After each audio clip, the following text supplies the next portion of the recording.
नमः संस्कृताय। संस्कृत कक्षा में आपका स्वागत है।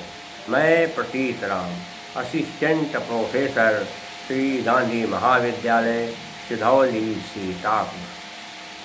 आज मैं बीए भाग 1 के अंतर्गत महाकवि कालिदास विरचित अभिज्ञान शाकुंतलम का दूसरा अंक पढ़ाने जा रहा हूँ।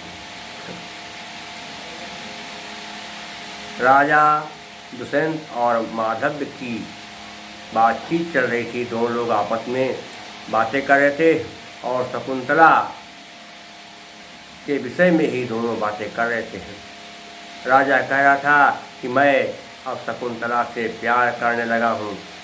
तो माधव ने कहा, महाराज जी आप शकुंतला से प्यार करने लगे हैं तो फिर आप जल्दी करिए, क्योंकि अगर आप चूक जाएंगे तो हो सकता शकुंतला किसी दूसरे से शादी कर ले, किसी तपस्वी के हाथ में पड़ सकती है। इसलिए प्यार करने में आप ढिलाई न करें। शकुंतला को यदि पाना है तो फिर आप प्यार के पथ पर आगे बढ़ें। राजा ने कहा, बात सही है, लेकिन ये तपस्वी कन्याएं स्वभाव से बड़ी भोली भाली होती हैं।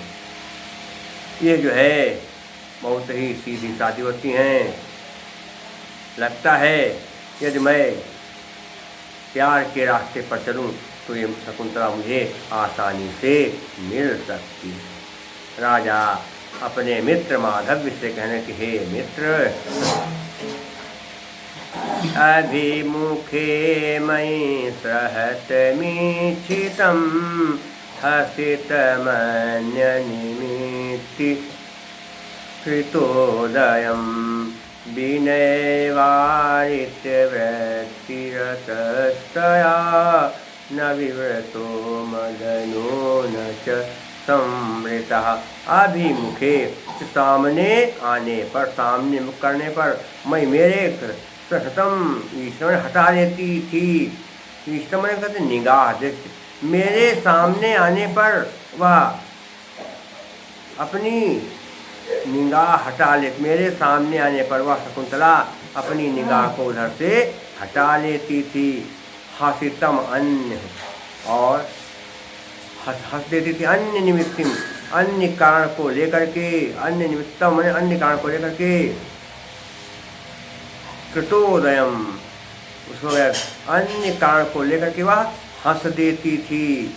विनय वारित, विनम्रता के कारण, वारित व्रत माने रुक गई चेष्टा, तया मैं उसके द्वारा न मैं नहीं विव्रता मैंने प्रकट किया। मदन, मदनो नहीं मदना बनेगा, मदनो लिखा, मदनो न हस के नियम क्या अगर विसर्ग का वो बन गया और फिर आधुना तो बन गया। मदन मैंने कहते काम भाव को कहते नहीं चाहने, और संवृत्ता मैंने छिपाया।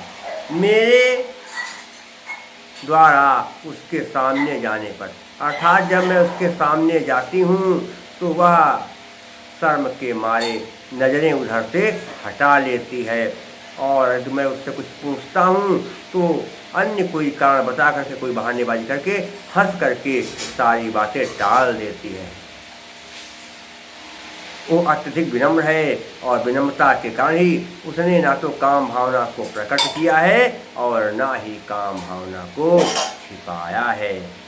अर्थात वो जैसी है उसको उसने वैसा ही भाव अपने आप प्रकट किया। पूरा समझिए कि मैं जब शकुंतला के सामने जाता हूँ तो वह निगाह दूसरी ओर कर लेती है, दूसरी ओर देखने लगती है, और यदि मैं उससे कुछ पूछता हूँ तो वो हंस करके बात टाल देती है।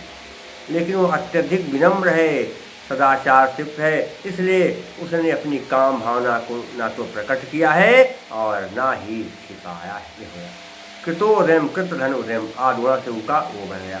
देखिए क्या वृत्तिरतस्तया, वृत्तिरतः धनतया, वृत्तिरतः धनतया विसर्ग के बाद है, इसलिए विसर्ग नियतता के नियम से विसर्ग का सा बन गया। मदनो नाम में क्या होगा, मदना ना हस्चा से विसर्ग का फिर आधुना से उका बन गया। अब क्या देखना है आगे जो है इसमें कहते समास कहाँ पर क्या करते बनेंगे। अभिमुखे अभिगतम मुखम अस्य अभिमुखा, बहुवी समास है। विनय वर्ग का मतलब क्या हुआ? विनयेन वारितः। तृतीया तत्पुरुष समास है। और इसके अलावा वृत्ति में कृतन प्रत्यय है, समवृत्ता में कत प्रत्यय है, सहतम में भी कत प्रत्यय है। क्षमाणा क्या लिखा है? इष्टन घट में नहीं होगा। समवृत्तात् में कत प्रत्यय, समहतम में कत प्रत्यय और निमित्तम में कत प्रत्यय, वृत्ति में कृतन प्रत्यय। अलंकार कौन सा होगा? ध्यान देना है। क्या कौन सा अलंकार है? वृत्त्यानुप्रास अलंकार है। क्या है? वाह वाक्य पर कई बार विनय वारित वृत्त क्या है? वृत्त्यानुप्रास अनुप्रास अलंकार की है। वर्ण साम्यम अनुप्रास। और ये सब उसने ना तो काम भावना को छिपाया ना प्रकट किया। क्यों? उसका कारण क्या है? विनम्रता। इसलिए क्या है? हेतुर्वाक्य पदार्थत्वे काव्यलिंगम निगद्यते। काव्यलिंग अलंकार है। और द्रुत विलंबित माह नभो भारो, द्रुत विलंबित छंद है और माधुर्य गुण है और वैदर्भी रीत है। माधव ने कहा, महाराज आप कहते हो आपकी तरफ वो देखती नहीं है, कभी कोई देख ले तो हंसती है, तो क्या वो आपकी गोद में आकर बैठ जाए तब आप खुश होंगे? अरे वो प्यार कर रही है लेकिन थोड़ा शर्माती है, संकोच करती, तो आप चाहते हैं कि आपकी गोद में आकर बैठ जाए? ऐसा तो संभव नहीं है। रानी का ये बात सही है, लेकिन जब वह सखियों के साथ जा रही थी, हमारे पास से जब चली, तो उसने अपने सदाचार के कारण, तो जब अपने सखियों के साथ वो हमारे पास से गई तो सदाचार के कारण उसने प्रेम भावना को प्रकट कर दिया। कैसे प्रेम भावना को प्रकट किया? रानी का सुनो, मैं बता रहा हूँ कि उसके अंदर प्रेम कैसे था, कैसे वो मुझसे प्यार करता था, वो तो मैं बता रहा हूँ। माधव ने कहा, बताइए महाराज। रानी का सुनो कि दर्भांकुरेण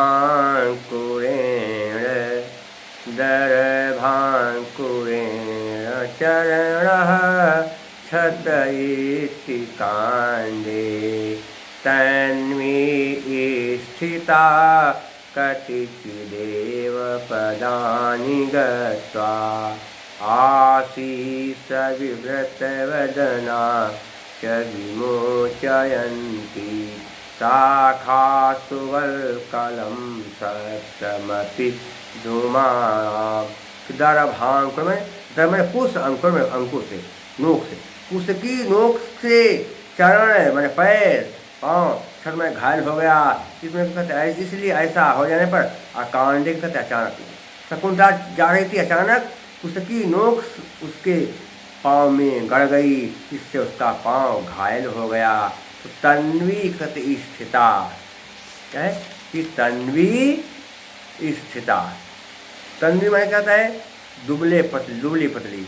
स्थिता मैंने रुक गई। कतिचिदेव, कतिचित मैं कुछ ये मन ही पदान कदम गत्वा जा करके, वह कुछ ही दूर गई थी कि अचानक उसके पाँव में कुछ की नोक पड़ गई और इसलिए उसका पाँव घायल हो गया, पीड़ा से भर गया, पीड़ा होने लगी। आश्रित मैंने कहा थी विवृत वदना, क्या विवृत वदना, विवृत वदना का मेरी ओर मुख करके, क्या मैं कहते और विमोचयन्ति छुड़ाती हुई, शाखास डालियों में, वलकलम, वलकलवश को क्या है वलकलवश, असक्तम फंसे हुए अपने भी, द्रुमाणाम पेड़ की, वो दुबली पतली शकुंतला या कह सकते, वो कृषांगी शकुंतला कुछ ही कदम चली थी, कुछ ही दूर गई थी कि अचानक उसकी नोक उसके पैर में गड़ गई और उसकी नोक गड़ने से वो खड़ी हो गई।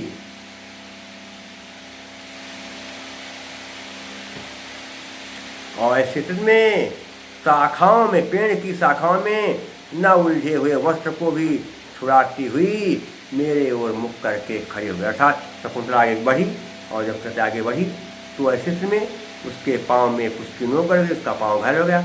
और फिर डाली में जो है जब वो झुकी तो डाली, पेड़ की डाली में उसका वलकड़ फंस गया, और जब वलकड़ फंसा तब उस समय वह मेरी तरफ मुख करके अपने पैर में चुभे हुए उसके अंकुर को निकालने लगी और मेरी ओर देखने लगी। क्योंकि जब कोई आदमी झुकता है तो क्या होता है, सामने देखा, पीछे को जब झुकेगा तो क्या पीछे की ओर उसका मुँह हो जाएगा। तो शकुंतला कुछ ही दूर गई कि उसके पाँव में अचानक उसकी नोक पड़ गई, उसका पाँव घायल हो गया। इसलिए बेचारी के कहते वो रुक गई वहीं, और फिर अपने उसके नोक को पाँव से वो छुड़ाने लगी।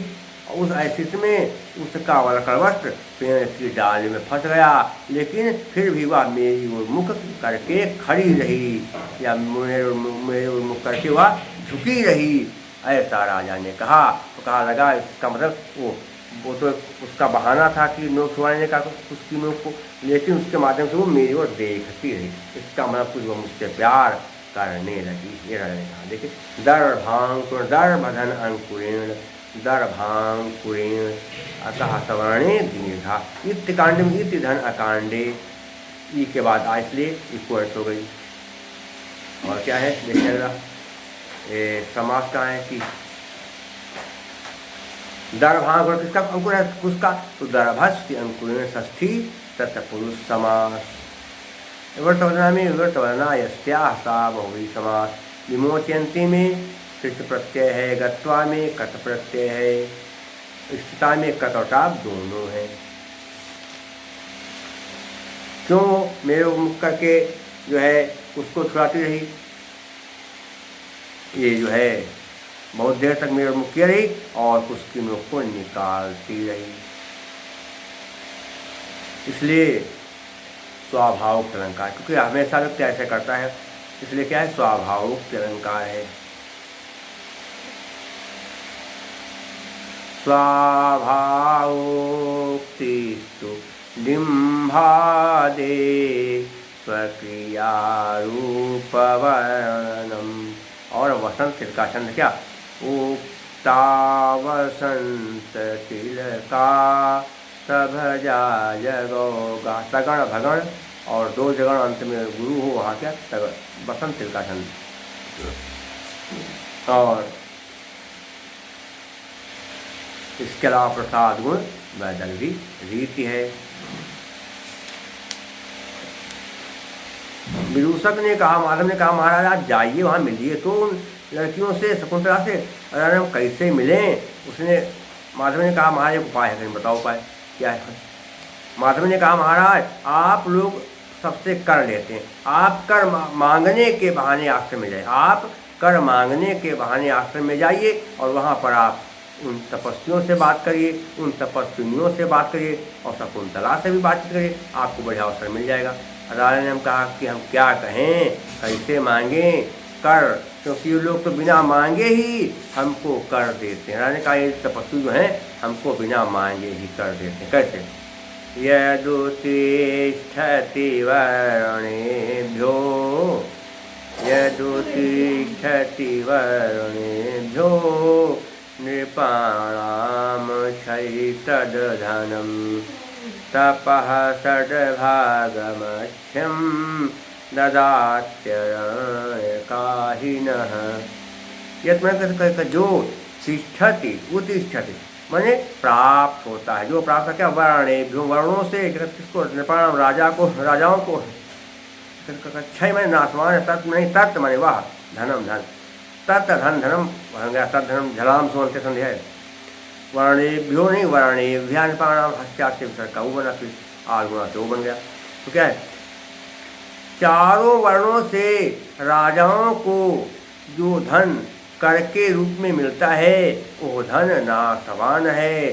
तपः तपस्या का षड्भाग्यम, तपस्या का छठा भाग, अक्षय माने अनासमान है, दत्त माने देते हैं, आरण्य का जंगल में रहने वाले हिमालय, क्योंकि ना माने हमें। लेकिन जो जंगल में रहने वाले कहते साधु सन्यासी तपस्वी हैं वो अपनी तपस्या का छठा भाग हमें दान करते हैं, इसलिए इन तपस्वियों का तपस्या रूपी दान अनासमान है, अमर है। ये धन जो है तपस्या रूपी जो दान धन है ये बड़ा ही अनमोल जो है धन है। पूरा क्या हो गया? हे मित्र, चारों वर्णों से जो मुझे धन कर के रूप में प्राप्त होता है वो धन नाशवान है, लेकिन तपस्वियों के द्वारा जो मुझे उनकी तपस्या का छठा हिस्सा धन के रूप में प्राप्त होता है, कर में धन के रूप में प्राप्त होता है, वो इनकी तपस्या का छठा भाग जो है, इनका जो तपस्या का जो धन है वो अनाश वाणों कभी नष्ट नहीं होता है। देखिए यद धन नहीं, यद धन उत्तिष्ठत बन गया, यद उत्तिष्ठत झलाम ध्रुवंत से ताकादा बन गया। वर्ण ध्वन परिणाम में हर्षा से क्या हुआ? विसर्ग का फिर आदुणा से का बन गया। ददति आरणय में क्या हुआ? ददति धन आरणय का इकोनच है, ददति धन आरणय का ई के बाद आ है, इसलिए संध करने पर ता में ई की मात्रा लगी थी, इसलिए ता को कर दिया था और ई के स्थान पर बना दिया या मैंने कहा ददति आरणय का इकोनच। अक्षर में क्या बनेगा? क्या बनेगा कि न छायम नहीं तो ददति आरणय का देते हैं तपस्वी जिसको वह, ददति आरणय का यम सहा बहुवचन समास हो गया।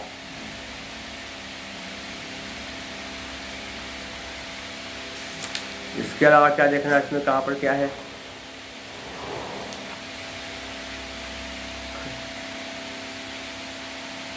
समास तो कहाँ देखना, कहाँ पर क्या है, कौन सा बनेगा?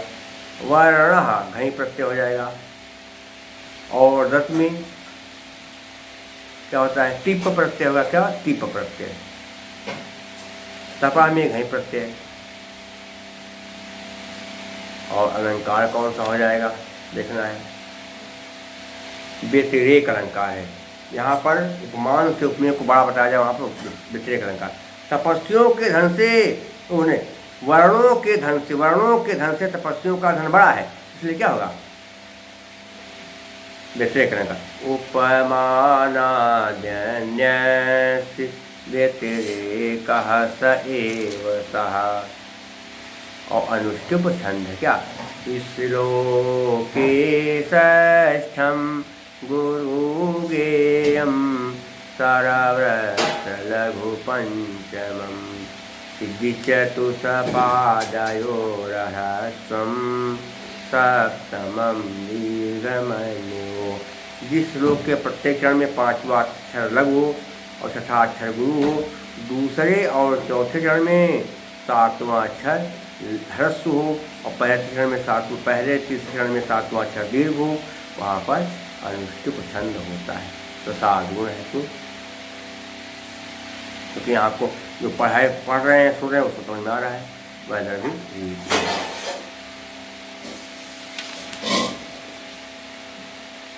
राजा और माधव आपस में बात कर रहे थे, तब तक द्वारपाल ने कहा महाराज दो ऋषि कुमार दरवाजे पर खड़े हैं, अंदर आना चाहते हैं। राजा ने कहा जल्दी से उनको अंदर बुला लाओ, क्योंकि हम ऋषियों का बड़ा सम्मान करते हैं, जाओ दो ऋषि बालकों को अंदर बुला लाओ। तब द्वारपाल बाहर गया, उसके बाद दोनों ऋषियों को अंदर बुला लाया।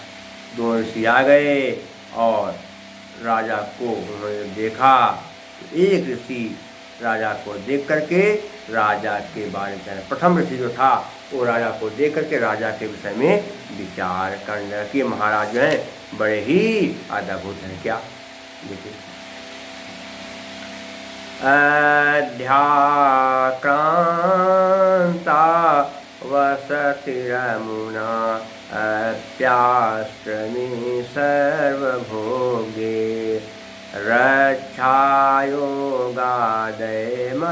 तपः प्रत्यहं सञ्चिनोत् अस्यापि द्याम इस प्रसति वस्तिनश्चारणद्वन्द्वगीतः पूर्णः शब्दो मुनिरिति मुहुः केवलं राजपूर्वा।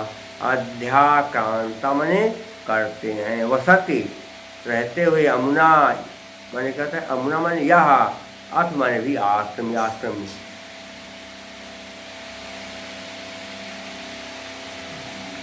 सर्वभोग्य सबके द्वारा कर भोगा जाने योग्य, सब लोगों के द्वारा भोगे जाने योग्य गृहस्थ आश्रम में ये राजा निवास करते हैं या रहते हैं। रक्षा योगा ने रक्षा योगा ताक का दम रखे से झलान सुनते से रक्षा के बहाने से मन यह मन भी करते तपा तपस्या को हम प्रतिदिन संचिनोत इकट्ठा करते हैं। रक्षा करने के बहाने या प्रतिदिन तपस्या के फल को इकट्ठा करते हैं। अस्त्यात अस्त धन अति आकाश समझ लेगा। इनका भी ध्यान ने स्वरलोक को स्पर्श करता है। वसिन चारण इंद्रियों के चारण द्वंद्व गीता माने जो चारणों के द्वारा गाया हुआ गीत। क्या होता था पहले राजाओं के यहाँ चारण रहते थे। चारण में आदमी रहते थे और वो ब्राह्म मुहूर्त में उठते थे और राजा के कमरे के पास सामने जाकर खड़े होते थे और बाजा बजाते थे। इससे राजा की नींद टूट जाती थी। उसे कहते हैं चारण। अब तो रहा नहीं ये चारणों का व्यवस्था, लेकिन पहले होता था। चारण जाते थे राजा सामने कमरा के और ब्राह्म मुहूर्त में बजाते से बाजा राजा जागे तो वह चारण। पुण्य का पुण्य शब्द का शब्द मुनि हित में ऐसा है। मुँह में बार बार केवल राजपूर्व जो है पूर्ण शब्द मुनि शब्द बड़ा ही पूर्णवान है। इसलिए राजा के पहले मुनि शब्द लगा हुआ है जो बार बार राजा के नाम के साथ बोला जाता है। पूरा क्या गया कि महाराज दुष्यंत सबके द्वारा ग्रहण किए जाने योग्य गृहस्थ आश्रम में निवास करते। सबके द्वारा ग्रहण किए जाने योग्य गृहस्थ आश्रम सबके द्वारा ग्रहण किए जाने योग्य गृहस्थ आश्रम में महाराज निवास करते हैं और प्रत्येक प्रजा की रक्षा करने के बहाने से प्रत्येक दिन तपस्या के फल को इकट्ठा करते हैं। इनका नाम आज भी स्वर्ग को छू रहा है और इनके यहाँ के जो जितेंद्रिय हैं लोग वह इनके गुणों का गान करते हैं। इसके अलावा राजा ने कुछ चारण लगा रखे थे। वो चारण राजा को ब्राह्म मुहूर्त में ही गीत गा करके जगा देते थे। राजा को ब्राह्म मुहूर्त में कमरे समझे जाते थे और उनको गीत सुना करके जगा देते थे। राजा के नाम के पहले मुनि शब्द लिखा हुआ है और मुनि शब्द बहुत ही प्रिय शब्द है क्योंकि मुनि शब्द राजाओं के नाम से पहले बहुत कम लिखा हुआ मिलता है। देखिए क्या है वसति रमुना ने वसति अमुना सर क्या विसर्ग का रा बन गया। रक्षा योगात में रक्षा योगात षष्ठी तत्पुरुष नहीं योगात भयम योगात भयम में क्या होगा षष्ठी तत्पुरुष समास हो गया।